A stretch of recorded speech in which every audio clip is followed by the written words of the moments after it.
네, 안녕하세요. 제이드입니다. 주말인데 많이들 아시겠지만 어제 밤에 열린 잭슨홀 미팅 때 파웰 형님이 조금 너무 강하게 얘기를 해가지고 걱정이 되게 가득한 주말입니다. 저만 그런 건 아니고 주변 반응만 봐도 다 그런 상황이고요. 제가 이런 거를 조금 휴먼 인디케이터라고 하잖아요. 인간 지표로 좀 확인을 했었어야 되는데 무슨 얘기냐면 제가 어제 친한 동생이 형님 뭐 주말이 무섭습니다 그러는 거예요. 그래서 왜 잭슨홀 때문에 그래? 그랬더니 잭슨홀 하나도 안 무서운데 쌍둥이 이틀 동안 보니까 또 너무 힘들다 그러고 말하는데 이 우습게 보다가 지금 이 파웰 형님이 완전히 배신을 해가지고 지금 월요일에 완전히 처맞게 됐죠. 지금 많이 보셨겠지만 뭐 나스닥이나 미국 3대 지수 모두 굉장히 큰 폭으로 빠졌고요. 이게 사실 이렇게 될 게 아니었어요. 사실 9월 FOMC는 저는 뭐 기준금리를 75bp를 올려도 이게 전혀 문제가 되지 않는 거라고 생각을 했고 오히려 빨리 올리면 참 좋겠다는 생각을 저도 했습니다. 저는 이게 시장이 조금 어려울 때는 오히려 이렇게 채권 전략 하시는 분들 걸 좀 보는데 보통 이런 채권쟁이들이 주식쟁이보다 훨씬 좀 더 현실적으로 이렇게 더 잘 짚어주세요. 그래서 잘 하시는 분들이 좀 있으시죠. 제가 이제 좋아하는 윤여삼 위원님이라고 메리츠 증권에 계시는 분인데 직접 뵌 적은 없지만 자주 자료를 참고하는 분입니다. 근데 어쨌든 이분의 자료를 제가 이제 어제인가 그제 쭉 보면서 방송 때 쓰려고 이렇게 하이라이트도 해놨는데 이분의 결론도 결국에는 이제 이 2008년 금융위기랑은 지금 굉장히 다르다. 미국의 하이힐드 시장이 너무 다르다. 하늘색 요 선이 어쨌든 2008년이고 지금이 이제 요 진한 선인데 뭐 그때랑은 어쨌든 이런 신용시장 자체가 굉장히 안정적이기 때문에 그때랑 굉장히 다르다. 그래서 뭐 일단 그렇게 걱정할 문제는 아니다라는 거고 뭐 중간에 많은 얘기를 해주셨죠. 천연가스 지금 가격 엄청 뭐 올랐고 뭐 그래서 원자재 가격은 안심하기 이르다 뭐 이런 얘기들을 쭉쭉쭉 하시면서 어쨌든 결론은 이런 75bp를 올려야 한다는 의견이 많고 미국 국채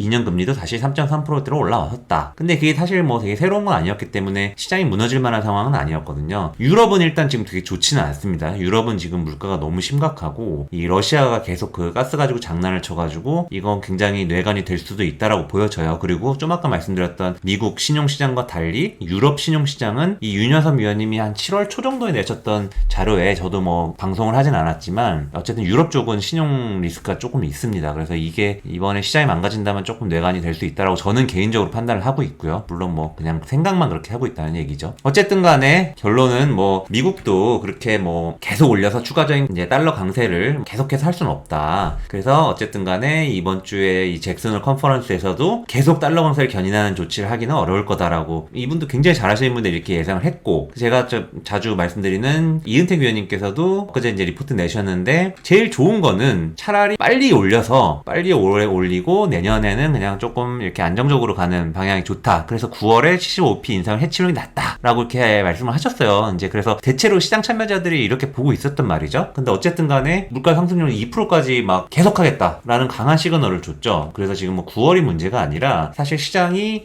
2023년에는 금리를 더 이상 올리지 않거나 아니면은 살짝 올리거나 아니면 정말 조금 오히려 인하를 기대를 했던 건데 이게 사실 얼마나 어려운 거냐면 이건 제가 그냥 개인적으로 아무렇게나 쓴 얘기예요. 이거 가지고 뭐 너는 뭐 경제 기본도 모르는 놈이니 뭐 이런 소리 하지 마시고 이게 물가 상승률이 원래 2%라는 게 연준이 원래부터 목표를 하던 겁니다. 이거는 코로나 이전의 목표치 정도로 보시면 되는데 저희가 이제 뭐 그런 거죠. 휘발유 가격이 다시 뭐 1,600원, 1,500원 이렇게 되고 신라호텔 이런 뷔페 지금 뭐 15만 5천 원 뭐 이렇게 올랐잖아요. 근데 어쨌든 뭐 11만 원, 뭐 12만 원 이랬던 것 같아요. 뭐 몇 년 전에는. 그러니까 이렇게까지 물가가 다 낮아져야지 가능한 목표다라고 보는데 저는 이게 정말 현실적인 목표인가 물가 상승률이 높은 시대가 약간 고착화되는 거를 현실화해야 된다라고 보고 있는데 파웰 의장 생각은 굉장히 다른 것 같아요. 그리고 지금 어쨌든 간에 또 하나 리스크는 뭐냐면 코로나 터지면서 이제 QE라고 하죠. 차산을 이제 많이 풀어주고 뭐 이제 약간 이런 거였는데 지금 반대로 줄이고 있었는데 올해 들어서 줄이고 있었죠. 줄이고 있었는데 이제 9월부터는 이걸 2배로 늘리기 때문에 지금 여러 가지로 금리도 올리고 QT도 2배로 올리기 때문에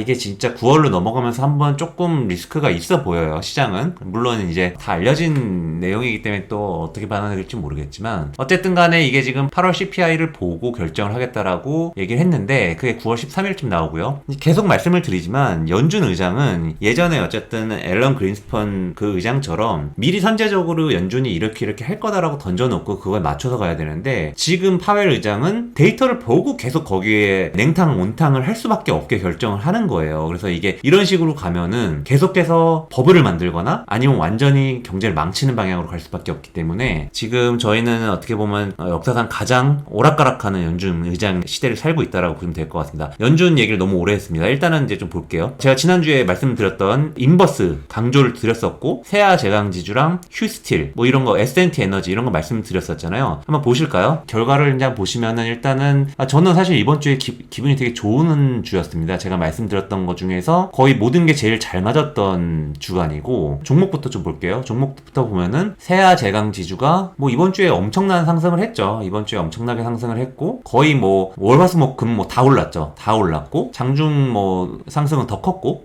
휴스틸도 뭐 장중에 8,100억까지 올라왔으니까 이것도 거의 월화수목금 다 올랐어요. 세아 제강도 마찬가지였고, 그리고 S&T 에너지도 와리가리 좀 했지만 결국엔 금요일에 장중 거의 25%까지 올랐고요. 이것도 사실은 이런 눌림목에서 이렇게 파란색 음봉 이런 데서 제가 산다고 말씀을 드렸던 건데 굉장히 성과가 좋았습니다. 근데 이런 핵심 종목들은 종목들대로 좋고, 제가 방산주도 계속 넥스원이랑 한화 에어로스페이스 말씀드렸잖아요, 지난주에. 이번 주에 뭐 거의 완벽했죠. 저는 그래서 방산주는 뭐 우리자산 이런 데서 또 무슨 방산 ETF 출시한다 이런 얘기를 듣고 저는 사실 좀 줄였습니다. 그럼 꼭 뒤늦게 그런 거 만들어가지고 이상하게 마지막 버블을 해서 고객들의 돈을 날려버리는 그런 한국 금융기관들의 행태가 계속 반복이 되고 있는데요. 생각해보면은 중간에 뭐 전 정권 때도 그런 친환경 펀드 이런 거 생각해보시면 결과는 뭐 다 더 잘하실 거예요. 저는 이렇게 뒤늦게 뭘 ETF 만들고 펀드 만들고 이런 게 참 별로라고 생각하는데, 어쨌든 간에 하나 에어로도 되게 좋았고, 그래서 이건 이거대로 좋고, 사실 시장은 제가 인버스를 계속 3개를 말씀을 드렸는데,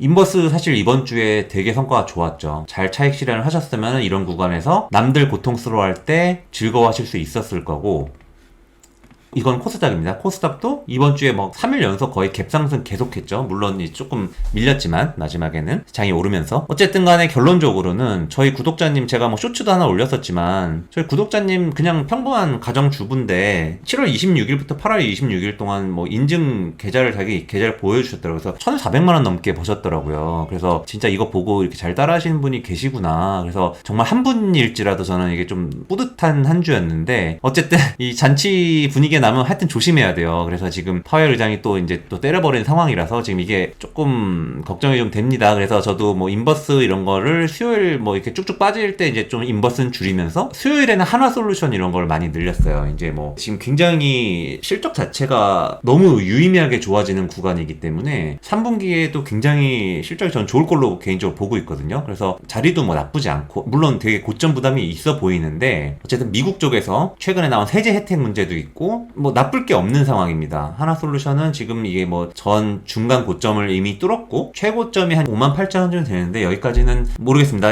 그 파웰 때문에 지금 이제 시장이 흔들리니까 다음 주엔 조정을 좀 받을 수 있겠지만, 이럴 때일수록 실적 좋은 회사들은 사실 꼭 사셔야 된다는 거고, 이게 월봉인데 2010년에 한번 미친 듯이 오르고 뭐 2020년대에 한번 오르고 이제 이건데, 지금 그 이후로 역사적 세 번째로 굉장히 강한 요 구간이거든요. 그래서 하나솔루션 같이 강한 거, 이렇게 시장이 어려울 때는 사실 되는 게 더 되거든요. 그래서 하나솔루션을 저는 좀 수요일에 많이 담았는데 목요일에 또 보란듯이 빠져가지고 괴로웠는데 어제는 또 많이 올라서 괜찮았고요. 그리고 바이스라는 영화 제가 여기 좀 써놨는데, 바이스라는 영화 보셨는지 모르겠는데 저는 예전에 4, 5년 전에 개봉했을 때 한번 극장 가서 보고 넷플릭스에서 한번 다시 봤는데, 진짜 웃기는 게 이제 뭐 미국 정치 얘기죠. 뭐 딕 체이니 뭐 이런 얘기 나오는 건데, 뭐 아들 조지 부시 때 뭐 이런 얘기 하는 건데, 1970년대 미국 이런 얘기가 좀 나오거든요. 뭐 대통령 바뀌고 뭐 이제 케네디 이후에 뭐 이렇게 뭐 닉슨 되고 포드 되고 뭐 이런 과정이 있는데, 이때부터 벌써 미국 백악관 위에 태양광 패널 설치하고 뭐 정권 바뀌니까 태양광 패널 또 치우고. 근데 저는 이제 이 영화를 보면서, 저는 주식하는 사람이니까 야, 태양광 패널은 진짜 50년간 어떻게 보면 큰 발전이 없었구나 라는 생각도 어떻게 한편으로 좀 들기는 들었고요. 어쨌든 저도 뭐 태양광 주식을 하긴 합니다만은 뭐 그냥 그렇다는 거고요. 제 잡생각이고, 결국에는 뭐 화석연료랑 원자력이 아직까지는 진짜 짱인 것 같습니다. 일단은 그렇고, 금요일쯤에 또 뉴스 나왔죠.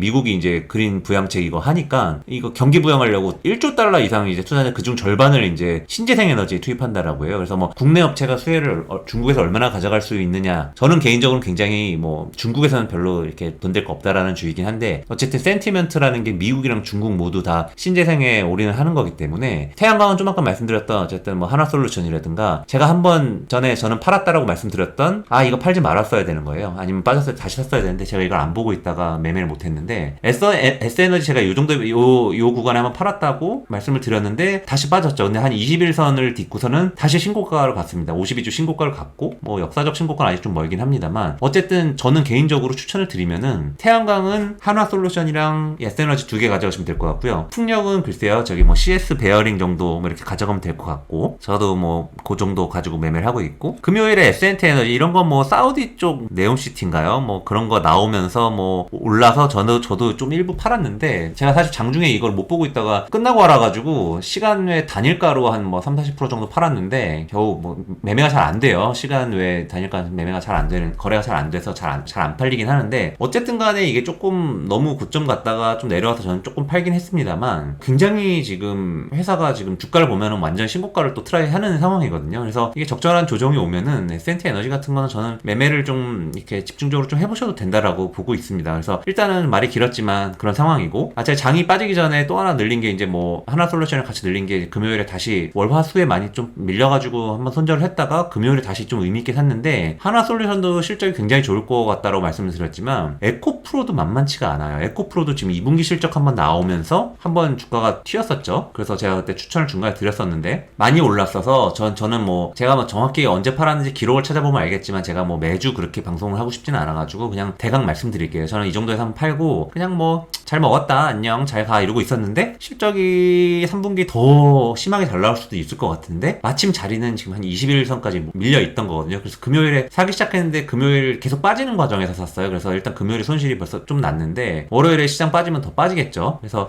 에코프로도 지금 회사 자체가 굉장히 달라지고 있는 국면이고 실적이 너무 좋기 때문에 이런 종목들은 저는 좀 계속 가져가셔야 된다라고 보고 있고 근데 어쨌든 간에 지금 저도 되게 오늘 하루 종일 뭐 아들 데리고 어디 놀러 가고 이러면서도 마음이 참 불편했어요. 시장이 어차피 빠질 것 같아가지고 근데 미국은 엄청 많이 빠졌지만 이 말씀부터 좀 드리면 한국 시장이 저는 덜 빠질 거라고 봅니다. 일단 코스피 기준으로 월요일에 한 2% 정도 내외로 빠지지 않을까라고 보고 있는데 그 이유는 저는 뭐 굉장히 단순하게 시장을 보는데 이 나스닥입니다. 이게 201선이고 201선 근처까지 갔다가 지금 순식간에 한 1, 2주 사이에 51선 정도까지 밀렸는데 코스피 지수를 한번 볼까요? 코스피 지수를 보시면은 사실 상승하는 과정에서 201선 근처도 못 갔습니다. 121선도 못 뚫었고요. 그러니까 미국 시장에 비해서 한국 시장은 훨씬 약했다는 얘기고 그렇기 때문에 훨씬 더 많이 빠질 것 같지는 않아요. 그래서 저도 되게 짜증나고 월요일이 참 이럴 때 찜찜한데 월요일까지 기다려야 된다는 것 자체도 참 찜찜한데 아주 공포스럽지는 않을 수 있기 때문에 월요일 시작하자마자는 좀 분위기가 험악할 수 있는데 이때 주식을 막 던지지 마시고 월화 수중에 분명히 차분하게 판단할 시간을 줄 겁니다. 미국 시장이 반등을 할 수도 있고 뭐 이런저런 이유들이 시장 맨날 대응을 해야 되는 거니까 그리고 지난주에 환율 때문에 시장이 위험하다라고 말씀을 드렸지만 또 반대로 생각을 하면은 환율이 정말 원화만 오르는 건 아니죠. 지금 달러가 워낙 강세라서 이런 건데 원화가 진짜 1600, 1700원까지 간다라고 가정이 아니면 외국인들도 오히려 지금 여기서 사면은 환차익을 낼 수 있다라고 볼 수 있는 구간이기도 해요. 그래서 최근에 외국인 수급이 상당히 안정된 이유 중에 하나라고 보고 있기 때문에 드리고 싶은 말씀은 패닉에 빠지지 마시고 잘 월화수 정도에 차분하게 대응을 하시고 그 다음 주가 추석이잖아요. 그래서 추석 전에는 보통